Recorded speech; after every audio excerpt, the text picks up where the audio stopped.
Mr. President, do you think that Ukraine should give up a part of its territory?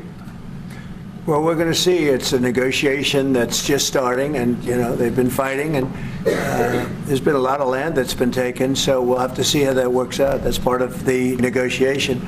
I will say there was great unity in that room today. We were via Skype or whatever, but it was great, tremendous unity today in that room with the other countries. I was very impressed by it. Territory is back. Can they take it back? What they lost in the past years?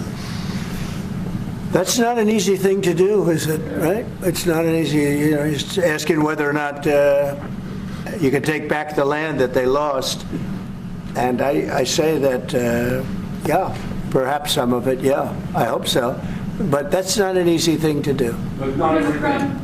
It's going to be something we're talking about. Will you convince Vladimir Putin to accept the European troops as peacekeeper, would you think? Yeah, he will accept that. He will accept. I've asked him that question. You talked to him? I've asked him that question. Is France going to lift the block on the... Because he's not, look, if we do this deal, he's not looking for more war. He doesn't mind, but I've specifically asked him that question. He has no problem with it. Is France going to lift the block on the $300 billion in frozen Russian assets in Belgium? France has opposed freezing it to pay Ukraine and compensate the U.S. for its support. Is France going to lift its opposition to that? This is, we speak about frozen assets.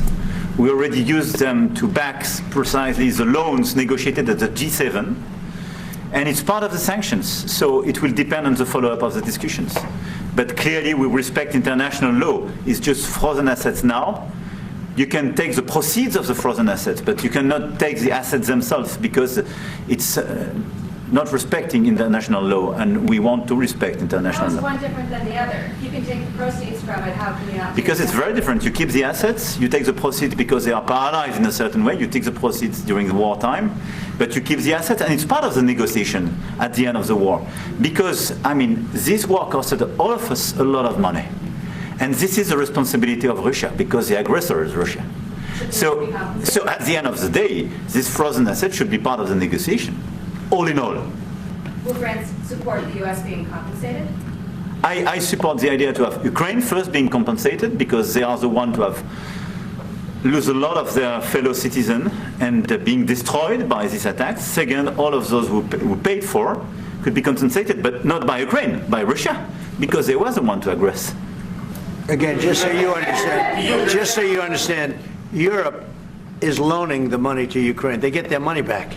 No, in fact, to be frank, we paid 60% of the total effort, and it was through, like the US, loans, guarantee, grants, and we provided real money. To be clear, okay. We have 230 billion frozen assets in Europe, Russian assets, but this is not as a collateral of a loan because this is not our belonging.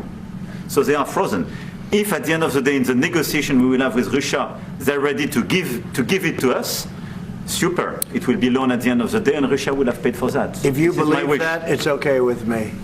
Mr. President. But they get their money back, we don't, and now we do. But that's only fair. To do so. So you think Russia should be the one that pays everybody back? Are they the aggressor? Well, we're negotiating everything, and everything's on the table, and we'll see if we can get some land back, and we'll see about a lot of different things. And we're going to be making a little speech and say a few words in a little while. We're going to have another meeting, a luncheon meeting, and we'll see you in about 2 hours.